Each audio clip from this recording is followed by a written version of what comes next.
जय हिंद friends, very welcome to all of you. आज के एडिटोरियल डिस्कशन के वीडियो में the date is 23 November Wednesday और आज तीन इंपॉर्टेंट इश्यूज को हम डिस्कस करेंगे। आपके स्क्रीन पे एक आर्टिकल हैप्पीमैन जेकब के द्वारा इंटरनेशनल रिलेशन से संबंधित है कि भाई देखो 20th सेंचुरी में हम कहते थे भाई बाइपोलर कॉन्टेस्ट है, कोल्ड वॉर है, यूएसए है, यूएसएसआर है। अभी 21वीं सदी में यूएसए और चाइना के बीच में बाइपोलर कॉन्टेस्ट माना जाता है। तो इंडिया क्या एक थर्ड पोल है इंटरनेशनल पॉलिटिक्स में? क्या इंडिया को एक सिग्निफिकेंट पोल कंसिडर किया जा सकता है इंटरनेशनल पॉलिटिक्स में, जहां पे हम मेजर जो प्लेयर्स हैं जियोपॉलिटिक्स में रशिया को कहते हैं, चाइना को कहते हैं, अमेरिका को कहते हैं, यूरोप को कहते हैं, तो इंडिया की क्या प्लेस है? क्या इंडिया एक लेजिटिमेट प्लेयर बनता है यहाँ पे as a third pole in international politics? Then एक आर्टिकल यहाँ पे हम बात करेंगे think local on climate action, कैसे जो हमारी रूरल लोकल बॉडीज हैं कैसे हम कम्युनिटी पार्टिसिपेशन को बढ़ा के कार्बन न्यूट्रलिटी के टुवर्ड्स मूव कर सकते हैं। टेक्नोलॉजी तो दुनिया जहान की हम इस्तेमाल कर लेंगे, ठीक है, टेक्नोलॉजी बहुत कैपिटल इंटेंसिव भी है, लेकिन ये तो यहाँ पे कुछ ज़्यादा एक्सपेंसिव बात नहीं है ना। अगर हम लोगों की पार्टिसिपेशन को मोबिलाइज करें कि लोग आके पेड़ पौधे लगाएं, क्या क्या यहाँ पे एग्जाम्पल्स इस आर्टिकल में डिस्कस करे गए हैं, कौन सी ऐसी पंचायत के बारे यहाँ पे डिस्कस करा गया है, वो हम देखेंगे इस आर्टिकल में। और एक आर्टिकल बिजनेस लाइन में आया है, पॉलिटी गवर्नेंस से संबंधित है, एग्जीक्यूटिव और जुडिशरी के टसल के regarding. Now the question of the day will be towards the end of the video. Let's start the discussion now. अब अक्सर इंडिया को सवाल पूछा जाता है कि इंडिया किसकी साइड पे है। रशिया यूक्रेन की जब लड़ाई इतने टाइम से चल रही है तो दबाव बनाया जाता है कि भाई आप बताइए किसकी साइड पे हैं, क्या आप रशिया की साइड पे हैं कि यूक्रेन की साइड पे हैं। और अगर इंडिया यूक्रेन की साइड पे यानी कि इंडिया वेस्ट को फेवर कर रहा है, क्योंकि वेस्ट तो यूक्रेन की साइड पे ही है। और अगर इंडिया रशिया की साइड पे है तो भी वेस्ट कहेगा कि भी हमको ये बात पसंद नहीं है कि आप हमारी साइड पे क्यों नहीं है। तो हम गुलाम थोड़ी है किसी के, ना हम रशिया के गुलाम हैं और ना ही हम अमेरिका के गुलाम हैं। लेकिन इंडिया को बार बार ये सवाल पूछा जाता है, इंडिया को ये क्यों नहीं पूछा जाता कि आपका ओपिनियन क्या है, आपका क्या कहना है इस पूरे मुद्दे को लेके। हमेशा हम पे ये प्रेशर क्यों डाला जाता है कि बताइए किसकी साइड पे आप। और ये पहली बार नहीं है, ये पहली बार नहीं कि इंडिया से ऐसा सवाल उठाया गया है। इनफैक्ट इतनी बार इंडिया से सवाल उठाया गया कि आप किसकी साइड पे हैं। चाइना को तो किसी ने नहीं पूछा, ठीक है, क्योंकि माना जाता है कि चाइना एक बहुत एस्टैब्लिश्ड सुपर पावर बन चुकी है, चाइना का जो से है ग्लोबल पॉलिटिक्स में काफी ज्यादा है, तो चाइना को पूछने की जरूरत नहीं है, इंडिया को पूछो। क्योंकि इंडिया अब वेस्टर्न कंट्रीज को लगता है कि इंडिया अभी इतना, इंडिया का स्टेटस नहीं इतना बड़ा हुआ जितना चाइना का हो चुका है। लेकिन भारत किसकी साइड पे होगा ये डेफिनेटली बहुत मैटर करता है। अब अगर इतना ही अगर आपको लगता है कि अब अगर आप भारत को अपने साइड पे करना चाहते हैं, इंडिया को अपने साइड पे लेके आना चाहते हैं, याद करिए इस साल अप्रैल में क्या हुआ था। इस साल अप्रैल में रायसीना डायलॉग भी हुआ था और रायसीना डायलॉग से पहले कितने सारे लीडर्स चाइना से, रशिया से, अमेरिका से, यूरोपियन यूनियन से बार बार इंडिया आ रहे थे। नेशनल सिक्योरिटी एडवाइजर्स आ रहे थे, मिनिस्टर्स आ रहे थे, ब्यूरोक्रेट्स आ रहे थे कि भाई इंडिया को पूछो कि भाई किसकी साइड पे इंडिया है। तो अगर आपको लगता है कि इंडिया कितना रेलेवेंट, अगर आपकी साइड पे होने पे बात रेलेवेंट होती है, तो आप इंडिया का से क्या है, इंडिया का ओपिनियन क्या है इन मैटर्स को लेके, वो आप इंडिया को क्यों नहीं पूछते हैं। हमने एक मिडिल पाथ फॉलो करा है। तो अब जैसे यूक्रेन के झगड़े में अमेरिका ने बहुत सपोर्ट सीख करा इंडिया का, है ना। अमेरिका इस झगड़े में, यूक्रेन के झगड़े में अमेरिका ने बोला कि भी जो हम रेजोल्यूशंस, जो हमारे द्वारा स्पॉन्सर्ड रेजोल्यूशंस पास करी जा रही है उसमें भी इंडिया सपोर्ट करे हमको। हमने नहीं करा। अब उनको लगता है कि भी इंडिया यहाँ पे बहुत ईगो दिखा रहा है, इंडिया बहुत स्टबन है, आकड़ वाली बात है, ठीक है। ऐसे आकड़ वाली कोई बात नहीं है, ठीक है। उनको लगता है कि इंडिया बहुत स्टबन है कि हमको फेवर नहीं कर रहा। लेकिन रीजन क्या है? हम रिलक्टेंट हैं, हम इस बात को लेकर हम हमेशा से बहुत क्लियर रह चुके हैं since the time of non alignment 1950-60s की बात करें, दैट देखिए हम किसी साइड को फेवर करने के लिए या किसी को प्लीज करने के लिए अपना यहां पे से नहीं करेंगे, ठीक है। We refuse to take side because we view itself as a side whose interest are not accounted by other camps और पोल्स। आज हम अमेरिका को सपोर्ट कर दें कि हाँ जो आपने रेजोल्यूशन पास करी है against Russia in the Ukraine war, तो कल को गारंटी क्या है? क्या कल को गारंटी है कि कल को चाइना हमारा गला पकड़े या कल को पाकिस्तान हमारा गला पकड़े तो कल को रशिया भी हमारी मदद ना करे? फिर आप क्या करोगे? क्या अमेरिका हमारी मदद करेगा? बिकॉज ये वेस्टर्न कंट्रीज जो हैं इनके वेस्टेड इंटरेस्ट होते हैं, बहुत मतलबी होती हैं, बहुत सेल्फिश इंटरेस्ट इनके होते हैं। तो हमारी हमेशा से समझदारी ये बनी है कि भैया दोस्ती सबसे, लेकिन अगर दो दोस्त झगड़ पड़े हैं तो हमको जरूरी नहीं है कि हमको किसी से दुश्मनी बनानी है। इंडिया इज अ साइड, ये बात रिकॉग्नाइज करना बहुत ज्यादा जरूरी है। चलो अभी हम इतनी ज्यादा सेकंड लार्जेस्ट इकोनॉमी नहीं है, $10 ट्रिलियन $20 ट्रिलियन इकोनॉमी नहीं है। चाइना कि पास भी नहीं है हम, ठीक है, लेकिन हम 5th लार्जेस्ट इकोनॉमी तो है ना। अब हमारे पास G20 की प्रेसिडेंसी भी है, हमारे पास शंघाई कोऑपरेशन ऑर्गेनाइजेशन की भी प्रेसिडेंसी है, काफ़ी सारे ऐसे फोरम्स पे इंडिया आवाज़ उठाता है डेवलपिंग वर्ल्ड के लिए, तो कुछ ना कुछ तो से है हमारा। और हम बार बार बात करते हैं दैट देखो हम ना तो यूनिपोलैरिटी जाते हैं, यूनिपोलैरिटी क्या हुआ था 1991 में, यानी कि डिसइंटीग्रेशन ऑफ यूएसएसआर के बाद हमने एक यूनिपोलर एरा देखा जहां पे अमेरिका की हेजेमनी थी 2008 तक, जब तक ग्लोबल रिसेशन नहीं आता।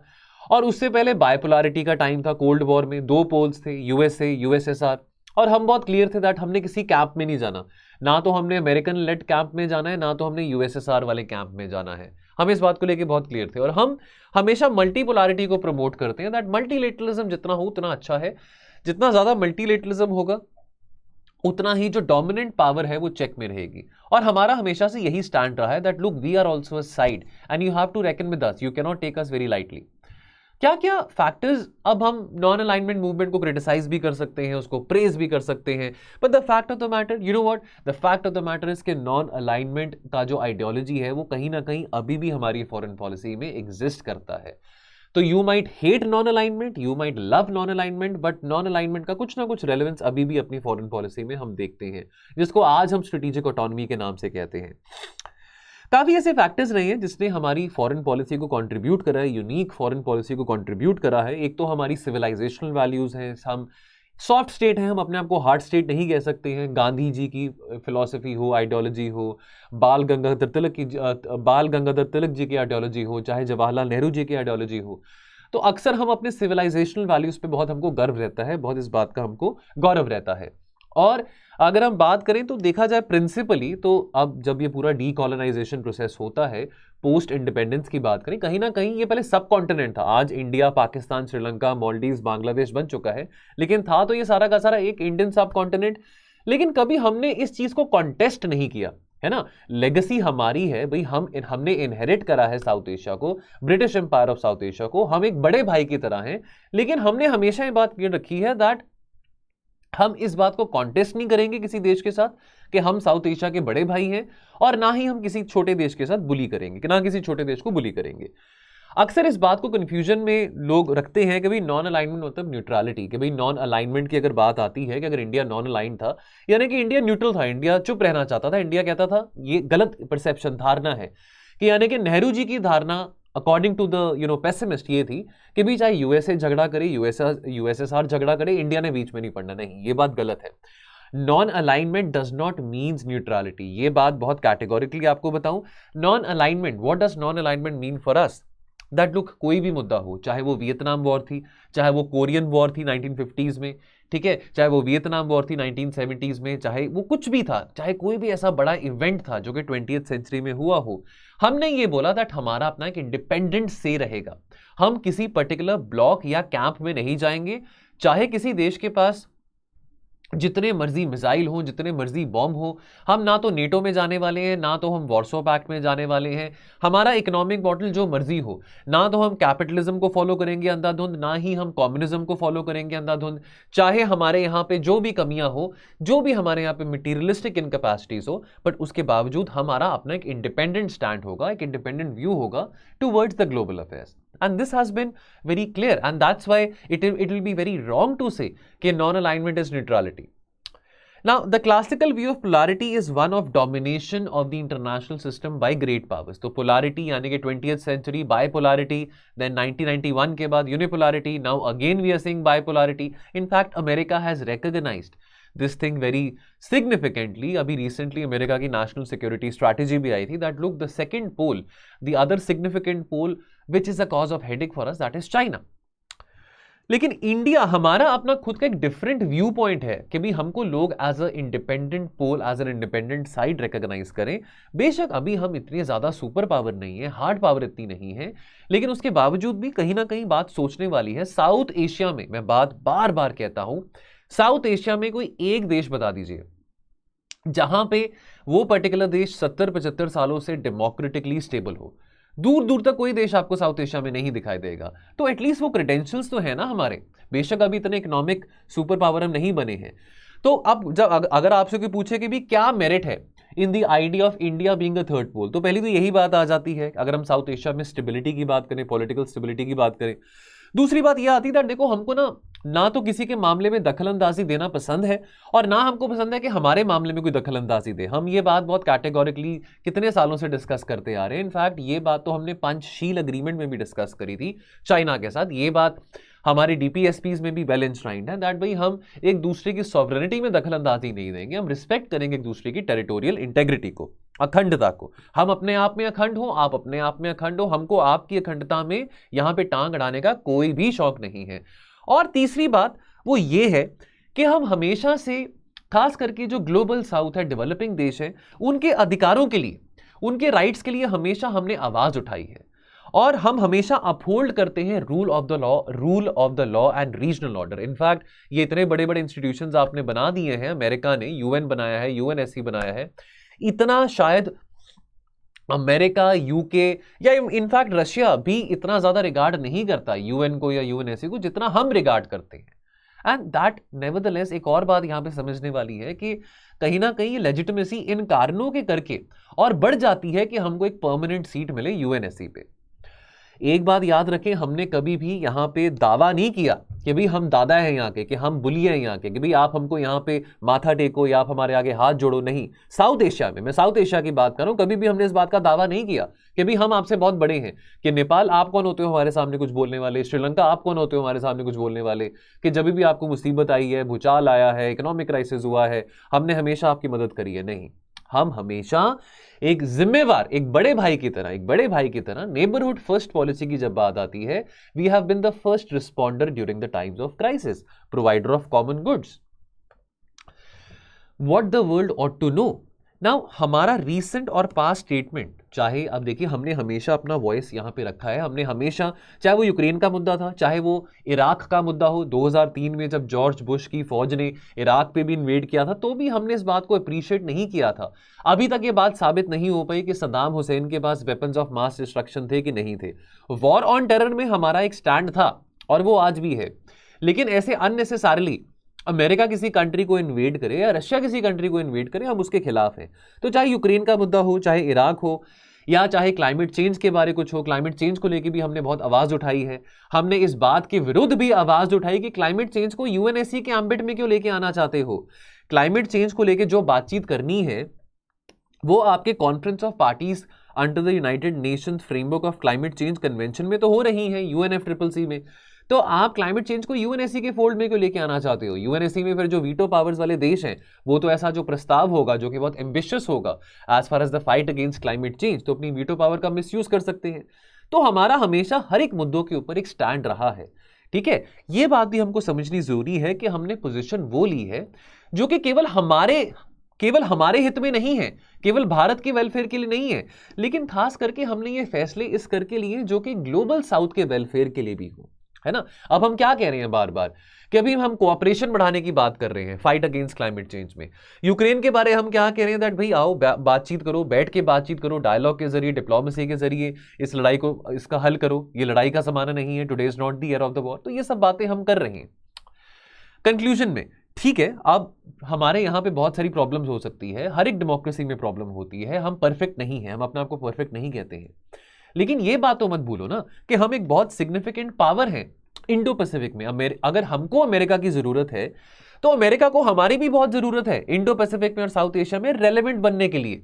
और ठीक है, हमारी अपनी कमी हो सकती है, हमारी अपनी इनएफिशिएंसी हो सकती है, लेकिन अभी भारत बदल रहा है, 21वीं सदी का भारत बदल रहा है। तो चाहे सिक्योरिटी इश्यूज की बात हो, क्लाइमेट चेंज की बात हो, पैंडेमिक की बात हो, भारत हमेशा सबसे आगे आता है as far as quick response की हम बात करें। तो वेस्टर्न देशों को भी चाहिए कि वो भारत को एक इंपॉर्टेंट पार्टनर की तरह ट्रीट करें, एक चीयर लीडर की तरह ट्रीट ना करें कि हाँ भी बताओ आप किसकी साइड पे हो, यानी कि अपनी ईगो सेटिस्फैक्शन के लिए आप भारत को प्रेशराइज करें कि भाई आप बताइए किसकी साइड पे किसकी साइड पे नहीं है, वो बात गलत है। और भारत को हर एक ऐसे अहम मुद्दे पे कंसल्ट करना चाहिए जो कि अहम मुद्दा, जो कि ग्लोबल कॉमन्स में आता है, जो कि ग्लोबल कंसर्न में आता है।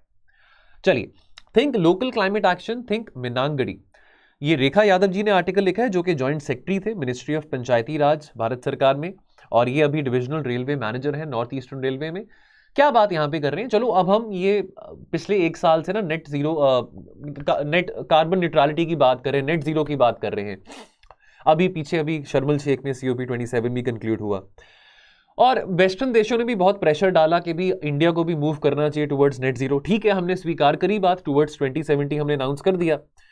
लेकिन हम एक यहां पे इस आर्टिकल में जो सेंट्रल बात डिस्कस करने वाले हैं, हमने टुवर्ड्स 2030 अपने एम्बिशियस टारगेट्स अनाउंस करे हैं। टेक्नोलॉजी होगी, देखिए टेक्नोलॉजी है, दुनिया जहान की टेक्नोलॉजी है, रिन्यूएबल एनर्जी है, ग्रीन एनर्जी है, इलेक्ट्रिक गाड़ियां हैं, लेकिन कुछ ऐसी बातें जो कि बिना ज्यादा पैसे खर्च करे भी अचीव करी जा सकती हैं। वो क्या है? वो है अगर हम पंचायती राज इंस्टीट्यूशंस को भी इन्वॉल्व कर सकें, अगर हम कम्युनिटी पार्टिसिपेशन को भी बढ़ा सकें। तो देखिए, अब ज्यादातर भारत में लोग कहां पे रहते हैं? गांव में रहते हैं। और जो विलेज है वो एक फंडामेंटल यूनिट है गवर्नेंस का। ये बात महात्मा गांधी जी ने भी कही थी। और अगर सही मायने में स्वराज की बात करें, सही मायने में हम आजादी की बात करें, लिबरेशन की बात करें, तो गांव वासियों को बीच में इंक्लूड करना बहुत जरूरी है। अब आफ्टर ऑल, अब अगर हम आदिवासियों की बात करें या हम रूरल कम्युनिटीज की बात करें, उनको ज्यादा पता है कि उनके वातावरण में क्या क्या प्रॉब्लम्स आ रही हैं और कैसे उन प्रॉब्लम से लड़ा जा सकता है। तो प्लान्स बनाने के लिए, सॉल्यूशंस बनाने के लिए क्यों ना हम लोकल गवर्नमेंट्स को इंक्लूड करें। ठीक है, ये बात यहां पे करी जा रही है। अब बारिश में, तापमान में वेरिएबिलिटी आ रही है, कभी सर्दी बहुत जल्दी आती है, कभी गर्मी बहुत जल्दी आती है, कभी बारिशें अनसीजनल होती है, और इसका इंपैक्ट सब पे पड़ता है। एग्रीकल्चर पे पड़ता है, लोगों की वेलबींग पे पड़ता है, रूरल हाउसहोल्ड्स पे ज्यादा पड़ता है, रूरल एरियाज में एग्रीकल्चर ज्यादा प्रैक्टिस किया जाता है। ठीक है, हमारा जो नेशनल एक्शन प्लान है क्लाइमेट चेंज का 2008 में जो हमने फॉर्मुलेट किया था, वो आइडेंटिफाई करता है बहुत सारे प्रायोरिटी एरियाज जहां पे कोऑर्डिनेशन बढ़ाई जा सकती है केंद्र सरकार की और राज्य सरकारों की। लेकिन यहां पे मिसिंग लिंक क्या होगा अगर हम पंचायती राज इंस्टीट्यूशंस को बीच में इन्वॉल्व ना करें। अब जो क्लाइमेट चेंज डिस्कशन है, this also focuses on the emerging and widely accepted and contested concept of carbon neutrality. हमने अनाउंस कर दिया नेट जीरो टुवर्ड्स 2070। अब हमको यह भी पता है कि अभी जो करंट कॉजेज हैं क्लाइमेट क्राइसिस के, क्लाइमेट चेंज इंड्यूस्ड डिजास्टर जो है, इसमें कुदरत को नहीं मजा आ रहा ये सब करके। ये हमारी एक्टिविटीज के कारण है, एंथ्रोपोजेनिक एक्टिविटीज के कारण है कि अभी हमारी ग्रीन हाउस गैस एमिशंस बढ़ रही हैं, तापमान बढ़ रहा है, गर्मी बढ़ रही है। और आने वाले समय में सभी अब ये चाहते हैं कि सारे के सारे देश कोशिश करें कि कैसे ग्रीन हाउस गैस एमिशंस को थोड़ा मिटिगेट किया जा सकता है, कट डाउन किया जा सकता है। और अब ये रियलिटी तो है, अब क्लाइमेट चेंज एक रियलिटी है, तो कैसे हम अपने आप को अडेप्ट कर सकते हैं आने वाले टाइम में एक्सट्रीम वेदर इवेंट्स के साथ, चाहे वो बहुत सर्दी हो, चाहे वो बहुत गर्मी हो। अब जीरो कार्बन डेवलपमेंट की बात आती है, तो what is zero carbon development? यानी कि जो प्रमोट करता है sustainable living, and that is the effective solution to reducing anthropogenic यानी कि ह्यूमन इंड्यूस्ड इमिशंस। और कैसे हम साथ के साथ क्लाइमेट रेजिलियंस को भी बढ़ावा दे सकते हैं कि गर्मी है, सर्दी है, whatever the temperature is, whatever the kind of situation outside is, बारिश हो रही है, जैसे भी हो रहा है, कि हमको इसके साथ रहना पड़ेगा। तो ऐसी एक्टिविटीज हम अगर शामिल करना चाहते हैं रेजिलियंस बढ़ाने के लिए या जीरो कार्बन डेवलपमेंट के लिए, उसमें लोकल बॉडीज पार्टिसिपेशन होना बहुत ज्यादा जरूरी है। तो यहां पे एग्जाम्पल डिस्कस करा गया है मिनानगढ़ी ग्राम पंचायत का, जो कि केरल के वायनाड डिस्ट्रिक्ट में है। यहाँ पे बहुत स्टडी करी गई थी, यहाँ पे सर्वे करा गया था, 2016 की बात है। इस पंचायत ने एक प्रोजेक्ट को एनवाइसाइज किया। अब यहाँ पे देखिए, अब 2016 में तो नेट जीरो की बात दूर दूर तक नहीं हुई थी, ये तो नेट जीरो की बात 2020-21 से हम सुन रहे हैं। और एक प्रोजेक्ट बनाया गया था, फॉर्मुलेट किया गया था, कार्बन न्यूट्रल मिनानगढ़ी। एम क्या था कि मिनानगढ़ी को, जो कि कार्बन पॉजिटिव है, उसको स्टेट ऑफ कार्बन न्यूट्रलिटी में लेके आना है। अब इसके लिए अवेयरनेस, अब प्रमोशनल यहाँ पे प्रोग्राम्स प्रोपोगेट करे गए, लोगों में कम्युनिटी अवेयरनेस स्प्रेड करी गई, सर्वेस करे गए थे, कितने लोग विलिंग है इस पूरे ड्राइव में पार्टिसिपेट करने के लिए। और यहाँ पे पेड़, ट्री बैंकिंग की बात करें, एफॉरेस्टेशन के ऊपर बहुत एम्फेसिस ले किया था। In fact tree banking was one of the landmark schemes introduced, ताकि कार्बन न्यूट्रलिटी, बिकॉज हमको पता है कि जितने जंगल होंगे, जितने पेड़ होंगे, वो कार्बन डाइऑक्साइड को क्या करेंगे? अब्जॉर्ब करेंगे। ठीक है, जो जंगल है, जो पेड़ हैं, वो क्या हैं? वो कार्बन डाइऑक्साइड के रेजर्वॉयर्स हैं। ठीक है, they act as sinks of carbon dioxide. Oceans हो, फॉरेस्ट हो, कार्बन डाइऑक्साइड को ट्रैप करते हैं, वातावरण में ज्यादा कार्बन डाइऑक्साइड नहीं होता। 1,58,816 पेड़, ट्रीज को प्लांट करा गया था और उनकी ग्रोथ को भी मॉनिटर करा गया था। तो देखिए, अब ये कॉस्ट इफेक्टिव तरीके हैं, जितने पेड़ उगाए। अब देखिए, एक इंसान तो इतने सारे पेड़ नहीं प्लांट कर सकता, कम्युनिटी पार्टिसिपेशन यहाँ पे इन्वॉल्व थी, बच्चे भी थे, स्कूल गोइंग बच्चे भी थे, जवान भी थे, कॉलेज गोइंग बच्चे भी थे, ठीक है, टीचर्स भी इन्वॉल्व थे, टेक्निकल और एकेडमिक कम्युनिटी भी इन्वॉल्व थी। तो ये सभी लोगों का योगदान था ना। अब डेफिनेटली अब ये करने से क्या हुआ, कार्बन न्यूट्रलिटी के टुवर्ड्स यहां पे मूव किया जा रहा है। पहले कार्बन पॉजिटिव था मिनांगड़ी, अब कार्बन न्यूट्रलिटी है, कार्बन न्यूट्रल है। तो अब उतनी ज्यादा अच्छी हवा होगी ब्रीथ करने के लिए वहां पे। उसी तरह से पाली ग्राम पंचायत की बात करें जम्मू कश्मीर में, तो ये पंचायत ने भी प्रिपेयर करा क्लाइमेट रिजिलियंट प्लान, जहां पे जो विलेजर्स हैं they have been made aware of climate change कि भी इसके क्या क्या आपको इंपैक्ट हो सकता है क्लाइमेट चेंज का। तो मिटिगेशन फैक्टर्स की बात करें कि भाई आप बिजली को थोड़ा कम कंज्यूम करें, सोलर एनर्जी का ज्यादा इस्तेमाल करें, सोलर एनर्जी से कैसे हमको फायदा है, उसका बिजली का उत्पादन कैसे हो सकता है, प्लास्टिक्स को मिनिमाइज कर दें, प्लास्टिक्स का इस्तेमाल ना करें, बैन कर दें प्लास्टिक्स को यूज करना, ठीक है, कैसे ऐसे क्रॉप्स को ग्रो किया जाए जो कि लेस वाटर इंटेंसिव हो। तो ये सब बातों से उनको अवेयर किया गया। अब इसमें कोई बहुत पैसों की रिक्वायरमेंट तो नहीं है, ठीक है, एक मंशा होनी चाहिए, इंटेंशन होनी चाहिए। फिर यहां पे अंत में बात करेंगे clean and green village theme के बारे। तो अब यहां पे सस्टेनेबल डेवलपमेंट गोल्स 2030 तक अगर अचीव करने हैं, तो मैं ये बार बार बात कहता हूं, ये केवल किसी एक देश की जिम्मेवारी नहीं है, केवल किसी सेंट्रल गवर्नमेंट की जिम्मेवारी नहीं है। All these goals will have to be achieved in a jan bhagidari way, participate सबको करना पड़ेगा। तो यहां पे ना कुछ 5 थीम्स डिस्कस करी गई थी मिनिस्ट्री ऑफ पंचायती राज के द्वारा, जिसमें से 4 थीम्स कौन सी हैं, एक है नेचुरल रिसोर्स मैनेजमेंट, एक है बायोडाइवर्सिटी प्रोटेक्शन, एक है वेस्ट मैनेजमेंट और एक है एफॉरेस्टेशन एक्टिविटीज। 5वीं थीम है कि भाई अपने गांव को साफ सुथरा बनाइए और ग्रीन बनाइए। तो ये जो 5 थीम्स हैं जो कि मिनिस्ट्री ऑफ पंचायती राज ने इंक्लूड करी हैं, किस कारण करी है, ताकि कैसे सस्टेनेबल डेवलपमेंट गोल्स को लोकलाइज किया जा सकता है, लोकल कम्युनिटी को मोबिलाइज करके हम अपने सस्टेनेबल डेवलपमेंट गोल्स को अटेन कर सकते हैं। तो यहां पे डेटा क्या बताता है, लेटेस्ट डेटा ये कहता है दैट लगभग 1,09,135 ग्राम पंचायत जो हैं उन्होंने प्रायोरिटाइज करा है clean and green village as one of their focus areas for the current ongoing fiscal year. The net result is what, many panchayats they are coming forward with their eco plans.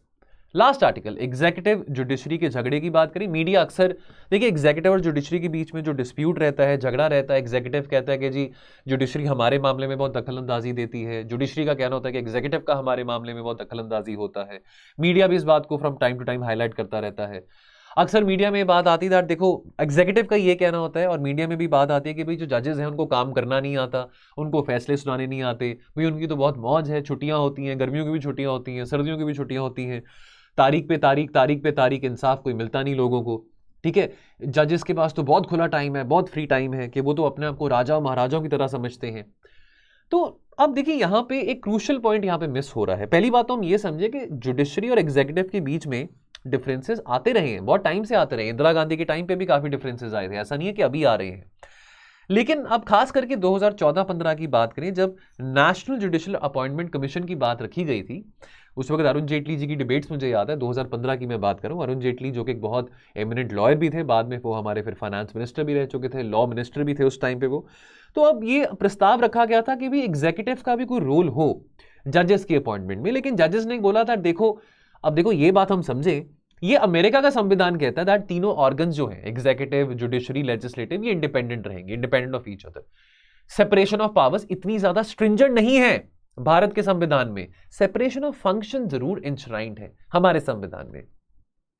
Executive ने बोला उस वक्त कि भाई हमने भी ना अब जजेस को अपॉइंट करना है, ठीक है, तो जजेस की नियुक्ति में हमारा भी से होना चाहिए। जजेस ने बोला कि ऐसे कैसे हो सकता है भाई, यहाँ पे तो कोलिजियम सिस्टम फॉलो किया जाता है, हम ही तय करते हैं और उस हिसाब से, उस कायदे से प्रोसेस किया जा रहा है और हम तय करके अपना जो नाम है, जो वो प्रस्ताव प्रेसिडेंट को देते हैं और प्रेसिडेंट आगे अपॉइंट करता है जजेस को। तो ये जो सिस्टम चलता आ रहा है यही सिस्टम चलना चाहिए। कहीं ना कहीं एग्जीक्यूटिव और जुडिशरी के बीच में जो खटास है वो यहां से ज्यादा शुरू होती है जब से ये एनजीएसी का आइडिया आया था। हालांकि सुप्रीम कोर्ट ने तो उस वक्त जस्टिस कहर सिंह जी जो थे वो हमारे चीफ जस्टिस ऑफ इंडिया थे, उन्होंने ये एनजीएसी के आइडिया को कहा कि भाई स्ट्राइक डाउन कर दिया, दैट ये पॉसिबल नहीं है, ये basic structure of the doctrine को वायलेट करेगा, because as per the constitution ठीक है कंप्लीट सेपरेशन ऑफ पावर्स हमारे संविधान में नहीं है, complete independence of autonomy legislative को, एग्जीक्यूटिव को, जुडिशरी को नहीं है, लेकिन सेपरेशन ऑफ फंक्शंस है। हैविंग सेड दैट एक बात को हम समझें, तीनों जो ऑर्गन्स हैं अपने आप को एक दूसरे को इंडिपेंडेंटली ऑपरेट करने का मौका देती हैं कि भी आपकी अपनी ऑटोनॉमी है, ठीक है। नाउ अब बात यहां पे ये आती है, एग्जीक्यूटिव का ये कहना था देखो हमने इकोनॉमिक ग्रोथ करनी है, हमने $10 ट्रिलियन इकोनॉमी बनना है। हम शुरुआत में जब नए नए आजाद हुए थे तो हमारी जो हिंदू रेट ऑफ ग्रोथ की बात आती है 3.5% 4% ग्रोथ थी। उसके बाद 90s में जब हमने अपनी इकोनॉमी को ओपन अप करा लिबरलाइजेशन प्राइवेटाइजेशन के कारण, तो हमारी इकोनॉमिक ग्रोथ ज्यादा होनी शुरू हुई। फिर हम डेकेड की बात करें 2000 से लेकर 2010 के बीच में इकोनॉमिक ग्रोथ काफी ज्यादा थी। एग्जीक्यूटिव का ये कहना है कि इकोनॉमिक ग्रोथ ज्यादा और भी हो सकती है, लेकिन उसके बीच में क्या आ रहा है, ऑब्स्टिकल क्या आ रही है, रैपिड ग्रोथ के बीच में ऑब्स्टिकल आ रही है जुडिशरी के फैसले, कि जुडिशरी की जो इंटरप्रिटेशन है कानून को लेके वो गलत है और उसके कारण बहुत टाइम लग जाता है क्लियरेंसेस मिलने के लिए। तो ये ब्लेम गेम चलता रहता है। देखिए एक बात आपको मैं बताऊं, जब आप ज्यादा ब्लेम गेम के मामले में पड़ते हैं ना, अब आप हर वक्त लड़ें, हर वक्त आप दूसरे को ही ब्लेम करें, कुछ ना कुछ कमी आप में भी होती है। फॉर एग्जाम्पल अगर हम हमेशा अपने भाई के साथ लड़ रहे हैं, अपनी बहन के साथ लड़ रहे हैं, हमेशा उसका ही कसूर निकाल रहे हैं, कुछ ना कुछ कमी हम में भी होती है। ऐसा नहीं होता कि अगला बंदा ही गलत है, हम भी गलत होते हैं। तो ये कह देना एग्जीक्यूटिव का कि भी जुडिशरी गलत है और उसके कारण हम इकोनॉमिक ग्रोथ नहीं देख पा रहे हैं और हम बहुत सही हैं, ये बात भी सही नहीं है, ऐसा कहना भी सही नहीं है। अग्रीड, काफी ऐसे कानून हैं, चाहे वो हम कॉर्पोरेट लॉज की बात करें, इंडस्ट्रियल लॉज की बात करें, इन्वायरमेंटल लॉज हो, ठीक है, कॉर्पोरेट लॉज हो, जो कि अच्छी तरह से जुडिशरी भी समझ नहीं पा रही है, इंटरप्रेट नहीं कर पा रही है, ठीक है, अग्रीड। लेकिन जुडिशरी के कुछ ना कुछ जो ऑब्जेक्टिव्स हैं या कुछ फैसले हैं जेन्युइन भी हो सकते हैं, कुछ जो हैं that might be a mismatch between expectations and reality. So again यहां पे हमको यह समझना बहुत जरूरी है दैट तीनों ऑर्गन्स को एक दूसरे के साथ हार्मोनियसली काम करना बहुत जरूरी है। ब्लेम गेम करने से काम नहीं बनने वाला। तो बैलेंसिंग द थ्री विंग्स, अब inter institutional balancing even with strong constitutional provision is a difficult task. हमारा सबसे लेंथीएस्ट कॉन्स्टिट्यूशन है, इतने सारे कानून यहां पे दिए गए हैं। ये पता है कि three wings of the state, legislature, executive, judiciary, तीनों को हार्मोनियसली काम करना पड़ेगा, केवल इकोनॉमिक ग्रोथ के लिए नहीं, लेकिन वैसे भी प्रशासन के लिए, गवर्नेंस के लिए, पूरे सिस्टम के लिए, पूरे पब्लिक सिस्टम के लिए, पब्लिक के लिए, तीनों ऑर्गन्स को हार्मोनियसली काम करना पड़ेगा। लेकिन जिम्मेवारी ज्यादा किसकी बनती है? जिम्मेवारी ज्यादा एग्जीक्यूटिव की बनती है, जिनको हम चूज करते हैं, इलेक्ट करते हैं, क्योंकि एग्जीक्यूटिव ही तो है जो कि कानून बनाता है और एग्जीक्यूटिव ही तो है जिसको पता है कि भी डिफरेंट सिचुएशंस के हिसाब से, इमर्जिंग सर्कमस्टांसेस के हिसाब से कौन सा कानून बनाना है। जुडिशरी के बाद तो वो बहस में बाद में जाती है, लेकिन पहले तो एग्जीक्यूटिव की रिस्पॉन्सिबिलिटी होती है। तो इस पूरे ढांचे को एक रखने में जिम्मेवारी ज्यादा एग्जीक्यूटिव की बनती है। यह बात इस आर्टिकल में डिस्कस की गई है। With due respect, there is a lot of disenchantment even with the executive as far as the multiple aspects of day-to-day civic life is concerned. And it is well known that the executive is the largest litigant. सबसे ज्यादा जो cases हैं judiciary के सामने, चाहे वो lower judiciary हो चाहे वो हायर जुडिशरी हो, सबसे बड़ा लिटिगेंट कौन है? वो एग्जीक्यूटिव है। राज्य सरकारें हैं, राज्य सरकार एक दूसरे के साथ लड़ रही हैं, राज्य सरकार केंद्र सरकार के साथ लड़ रही है। अभी भी इतने इंपॉर्टेंट फैसले हम नहीं कर पाए हैं, पानियों के पीछे लड़ाइयां हो रही हैं, ठीक है, रिसोर्सेज के पीछे लड़ाई हो रही है। सबसे बड़ा जो लिटिगेंट है, इतने सारे जो पेंडेंसी है केसेस की, अग्रीड, जुडिशरी के पास बहुत बैकलॉग है केसेस का, लेकिन मैक्सिमम केसेस तो एग्जीक्यूटिव के ही हैं। ब्यूरोक्रेसी की बात आती है, पॉलिसी पैरालिसिस की बात आती है, रेड टेपिज्म की बात आती है, करप्शन की बात आती है, और अभी भी काफी ऐसे सरकारी डिपार्टमेंट हैं जहां पे अप्रोप्रिएट सरकारी कर्मचारी नहीं है काम करने के लिए, मॉडर्न इक्विपमेंट नहीं है, टेक्नोलॉजी नहीं है, ढांचा नहीं है, इंफ्रास्ट्रक्चर नहीं है। देखिए, हर एक सिविलाइज सोसाइटी को एक प्रॉपर इंप्लीमेंटेशन ऑफ लॉज के लिए एक जुडिशरी चाहिए, लेकिन जुडिशरी अकेले कोई काम नहीं कर सकती है। एग्जीक्यूटिव का होना, लेजिस्लेटिव का भी साथ में टैंडम में होना बहुत जरूरी है। अब ये जो इन्वेस्टिगेटिव और इन्फोर्समेंट एजेंसीज हैं, जब ये केस लेके जाती हैं जुडिशरी के पास, तो क्या ये अपना काम ट्रांसपेरेंसी के साथ निभा रही हैं, एफिशिएंटली निभा रही हैं? ये बात भी सोचने वाली है। और जिस तरह से ये अपने जो प्रपोजल्स हैं, जिस तरह से ये जो अपना जो काम है जुडिशरी के पास लेके जाएंगे, तो जुडिशरी तो उस तरीके से ही इंटरप्रेट करेगा। Whatever they take to the judiciary has to be completely in tune with the laws and procedure, ताकि जुडिशरी जो है अप्रोप्रिएटली जजमेंट्स पास कर सके, ताकि ऑब्स्टिकल ना आए लॉ में, जस्टिस में, और इवन इकोनॉमिक ग्रोथ में, और इवन गवर्नेंस में। तो कंक्लूजन की बात करें, कुछ ऐसे ऑर्डर्स सुप्रीम कोर्ट के द्वारा, हाई कोर्ट के द्वारा, या इवन सरकार के द्वारा कोई ऐसे कानून बनाए जा सकते हैं जो कि कॉन्शियंस ऑफ द पीपल के साथ ठीक ना बैठे। देखिए, आफ्टर ऑल ये बात हमको समझना जरूरी है, चाहे जजेस हैं, चाहे वो पुलिस कर्मचारी है, चाहे वो कांस्टेबल है, चाहे वो डीजीपी है, चाहे वो आईएएस ऑफिसर है, चाहे वो क्लरिकल कोई ऑफिस, चाहे वो कोई क्लरिकल नौकरी कर रहा हो, ठीक है, या चाहे कोई वो विधायक है, चाहे वो स्टेट लेजिस्लेटिव असेंबली में हो, चाहे वो पार्लियामेंटेरियन हो, ये सब लोग कहाँ से आते हैं? सोसाइटी से ही आते हैं, कोई ऊपर से तो नहीं आ रहे, किसी और ग्रह से तो नहीं आ रहे हैं, सोसाइटी में से ही आ रहे हैं। सबको एक दूसरे से ऊपर उठना पड़ेगा। केवल ये कहना जुडिशरी बोले कोई बात नहीं, सब कुछ एग्जीक्यूटिव संभाल लेगा या लेजिस्लेटिव संभाल लेगा, ये बात सही नहीं है। तीनों को, इन तीनों पहियों को ही टैंडमली काम करना पड़ेगा। Expecting one part of it to rise above the rest, if the judiciary is expecting that, look, let the executive rise above the judiciary and legislative and then the things will be good, that is wrong. The three of them, तीनों organs को एक proper mechanism के साथ, efficiency के साथ टैंडमली काम करना पड़ेगा। Now, question of the day says India's rural local bodies cannot be undermined to achieve the target of carbon neutrality. क्या ख्याल है आपका? इसको एलैबोरेट करें 150 वर्ड्स में, और आप इसको पोस्ट कर सकते हैं हमारे टेलीग्राम ग्रुप में, editorials with mains answer writing. Now to get access to this channel, what you have to do, please check the description box, you will find a link over here, and आप इस link को click करेंगे तो you will be redirected towards our Telegram channel, and आप इस channel को click करेंगे तो आपको एंट्री मिलेगी हमारे टेलीग्राम ग्रुप में। यहाँ पे बेस्ट आंसर और मॉडल आंसर कोशिश की जाती है, दैट डेफिनेटली ये डेली इनिशिएटिव है तो कई बार मिस भी हो जाता है, तो उससे आपसे मैं क्षमा मांगता हूँ। कोशिश रहती है कि बेस्ट आंसर और मॉडल आंसर हम शाम को आपके साथ 6 बजे इस ग्रुप में पिन करें। सो दोस्तों ये कोशिश आगे भी जारी रहेगी, आप भी अपनी प्रैक्टिस को जारी रखें। जाने से पहले बस यही जो एडवर्टाइजमेंट है जो कि रोज आपके साथ मैं शेयर कर ही रहा हूँ, अज्यूम कर रहा हूँ कि काफी बच्चे इस वीडियो को पहली बार भी देख रहे होंगे, वो है असंभव को संभव बनाने वाला हमारा प्रीलिम्स का क्रैश कोर्स, जो कि 28 नवंबर 2022 से शुरू हो रहा है और 30 अप्रैल 2023 तक रहेगा। और दोस्तों यहाँ पे डेली लाइव क्लासेस होंगी मंडे टू सैटरडे, जहां पे आपके स्टैटिक कंसेप्ट्स भी डिस्कस करे जाएंगे। जो कोर कंसेप्ट्स आपके जो हैं, चाहे वो ज्योग्राफी की बात करें, एनवायरनमेंट की बात करें, हिस्ट्री हो, पॉलिटी है, इकोनॉमी है, तो ये कोर कंसेप्ट्स के साथ करंट अफेयर्स की कवरेज रहेगी कॉम्प्रिहेंसिवली। 5 महीने भर का ये हमारा क्रैश कोर्स का प्रोग्राम है। 4000 से ज्यादा एमसीक्यूज भी आपको मिलेंगे प्रैक्टिस करने के लिए। तो यदि आपने कोई टेस्ट सीरीज नहीं ली है तो आप इसी कोर्स को अवेल करके यहाँ पे आप एमसीक्यूज भी प्रैक्टिस कर सकते हैं। और बोनस जो है यहाँ पे इस कोर्स में वो है हमारी CSAT की क्लास।